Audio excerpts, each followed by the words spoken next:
Ya, berani melanggar hukuman mati. Oh, bisa sekali. Kalau di Amerika nggak bisa begitu. Jadi kalau mau cara begini Amerika pasti kalah, ya.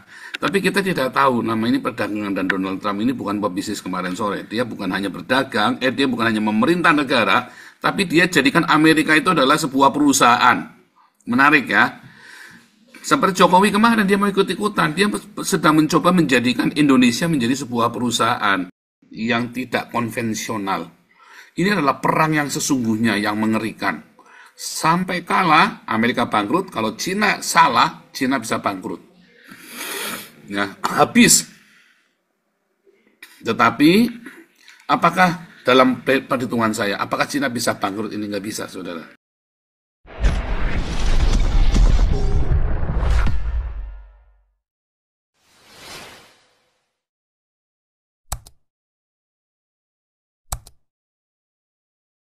Oke, shalom semua yang ada di seluruh dunia, yang ada di Zoom dan yang di YouTube. Kita langsungkan aja ya. Kita hari ini menghadapi perang ya, perang dagang Cina Amerika ini benar-benar head to head ya, perangnya brutal sekali, perangnya brutal dan head to head ya. Dan ini benar-benar keras sekali yang belum pernah terjadi sebelumnya. Ya, apakah yang akan dilakukan oleh Cina ini bisa mengcounter? Cina terkenal sangat lihai ya dalam berdagang, dan Amerika itu ya kasar ya. Barat itu cara dagangnya kasar, saudara ya. Bisanya adalah memaksa, ya kan, policy, aturan, regulasi. Kalau Cina enggak, saudara ya.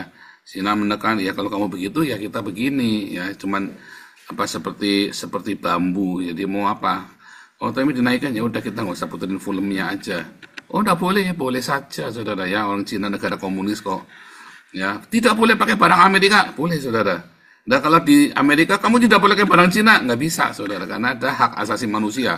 Nah, kalau orang Amerika, kalau orang Cina, pemerintah bilang kamu tidak boleh pakai barang Amerika dan tidak boleh kamu di rumahmu ada bau-bau Amerika. Boleh, saudara, mereka bisa. Ya, berani melanggar hukuman mati. Oh, bisa sekali. Kalau di Amerika nggak bisa begitu. Jadi kalau mau cara begini Amerika pasti kalah, ya. Tapi kita tidak tahu nama ini perdagangan, dan Donald Trump ini bukan pebisnis kemarin sore. Dia bukan hanya berdagang, dia bukan hanya memerintah negara, tapi dia jadikan Amerika itu adalah sebuah perusahaan. Menarik ya. Seperti Jokowi kemarin dia mau ikut-ikutan, dia sedang mencoba menjadikan Indonesia menjadi sebuah perusahaan. Masalahnya, namanya perusahaan itu ya ada ada perhitungan rugi laba. Nah, Indonesia ini nggak ada rugi labanya, rugi semua, sudah dibablasin semua, kalah terus.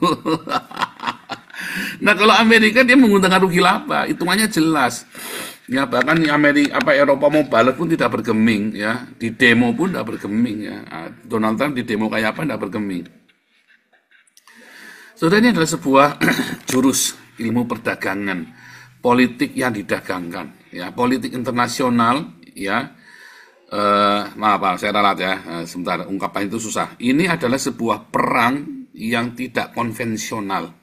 Ini adalah perang yang sesungguhnya yang mengerikan. Sampai kalah, Amerika bangkrut. Kalau Cina salah, Cina bisa bangkrut. Ya, habis. Tetapi apakah dalam perhitungan saya, apakah Cina bisa bangkrut? Ini nggak bisa, saudara. Mungkin Cina bisa kalah, tapi nggak bisa bangkrut. Karena pengaruhnya di dunia Islam, Cina itu sangat kuat sekali. Ya, pengaruh pengaruh Cina ke dunia Islam itu kuat sekali. Pengaruh Cina di Afrika itu kuat sekali. Ya, dengan segitu besar pangsa pasar, maka Cina itu menguasai sudah 50% pangsa pasarnya dunia. Sedangkan Amerika dengan pengaruh politiknya dan tekanan-tekanan internasional soal privilege, ya, maka Amerika bisa menguasai juga perdagangan dunia. Ya, tetapi hanya dengan cara yang seperti ini, apakah Amerika bisa mengalahkan Cina? Saya ragu, saudara. Nanti yang kalah bukan Cina, yang kalah bukan Amerika, saudara, tapi Indonesia. Ajaib, saudara ya, mereka yang perang, yang kalah Indonesia. Ya. Kenapa, saudara? Kenapa? Karena Indonesia konsumtif. Salahnya Indonesia itu konsumtif, ya kan? Jadi Cina dia punya produksi dan dia punya pasar, ya. Pasarnya rakyatnya sendiri dan pasar-pasar di dunia Islam dan Afrika, termasuk Indonesia pasarnya, ya kan? Kalau nggak bisa masuk Amerika, paling kehilangan sekitar berapa tuh sekarang? 300 jumlah penduduk Amerika berapa? 300 juta ya? Siapa? Pak Teddy, berapa jumlah penduduk Amerika sekarang? Berapakah jumlah penduduk Amerika? Jumlah penduduk Amerika.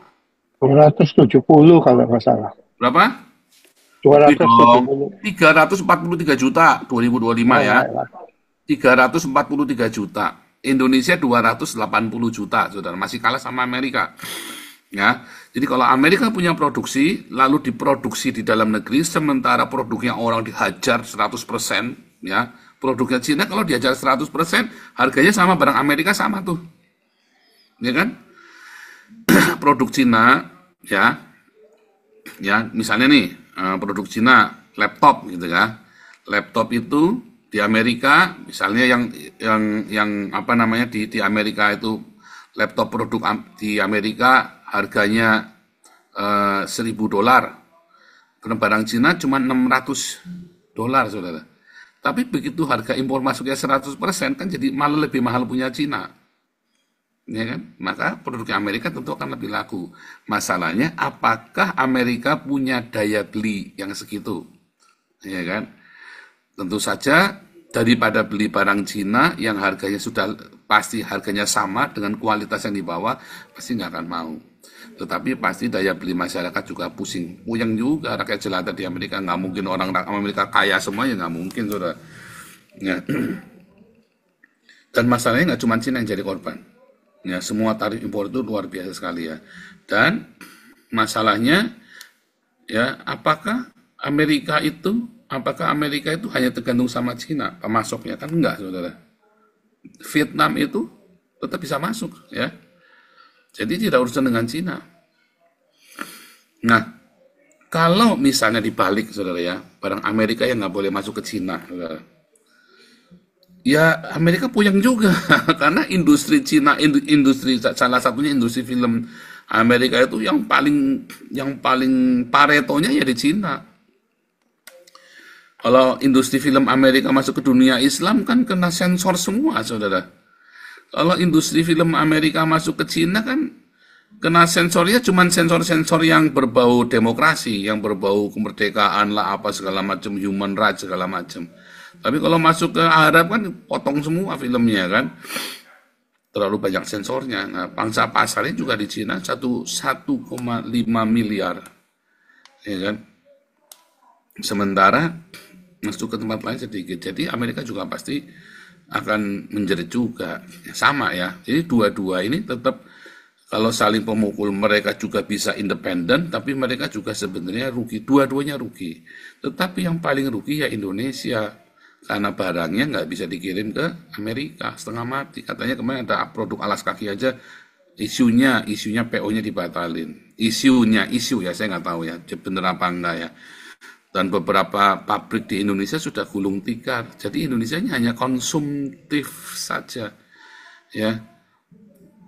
Kecuali Indonesia akhirnya mau sama Eropa ya, apa namanya, nikelnya dikasihkan, korbanin supaya semua industrinya Indonesia bisa masuk Eropa. Ya, itu cerita lain. Tapi nanti biar para pakar kita ya, Om Bung Toba, Pak Teddy, Pak Adi nanti yang bicara. Saya hanya mengulik sedikit ya, dan belum tentu informasi ini benar. Itu kan pendapat saya pribadi ya, pendapat saya pribadi. Saya bukan seorang ekonom ya, saudara ya. Saya hanya membaca dan saya pernah sekolah ekonomi ya. Saya hanya ini saja ya, hanya memberikan pancingan untuk Anda diskusi. Nah, dengan perang dagang Cina dengan Amerika ini ya, Indonesia benar-benar getir ya, hanya bisa beretorika, omongan-omongan yang menghibur, omon-omon yang menghibur diri. Ya, sayang sekali, balik lagi ya, saya temanya sama Pak Teddy selalu sepakat dalam hal ini. Kalau saja tidak ada Islam di Indonesia, harusnya Indonesia itu bisa menjadi ladang investasi bagi Israel. Kalau saja tidak ada Islam, harusnya Indonesia bisa menjadi ladang investasi dari Cina. Ya, dengan leluasa, nggak kayak sekarang nih. Bingung kan? Kalau saja Indonesia tidak ada Islam, tentu tidak ada perusahaan-perusahaan yang angkat kaki dari Indonesia. Saya dengar hari ini pun Matahari Department Store pukut ya saudara ya. Saya nggak tahu, salah informasi, mohon dimaafkan kalau salah. Matahari Department Store ya, atau cuma yang di Tamrin aja atau seluruhnya, saya nggak ngerti itu. Pukut saudara. Padahal itu pasar retail ya kan. Anda bayangin kalau segitu banyak, nah, balik lagi kemarin, India mendapat serapan tenaga kerja 100.000 tenaga kerja dikirim ke Israel. Lah Indonesia ini malah kehilangan 100.000 lapangan pekerjaan kan dan umat kalian saudara. Ini ambruk negaranya. Ya, dolarnya juga menggila di Indonesia. Oke, saya mungkin jangan kelamaan ya. Ini biar teman-teman seperti Om Bung Toba, Pak Andi. Om Bung Toba saya tadi sudah masuk ya. Oh, ini udah masuk nih, biar Om Bung Toba membahas. Tema kita hari ini adalah ya, perang Amerika lawan Cina, Indonesia pelanduk mati. Oke, lanjut Om Bung, hajar lalu permesta ya. Ini urutannya Pak Om Bung. Ini saya langsung saya download aja. Om Bung lalu permesta. Selanjutnya siapapun tolong host bantu karena saya sambil bagi-bagi makanan di stasiun Sentral Denak sambil bagi-bagi makanan. Oke, silakan Om Bung, hajar.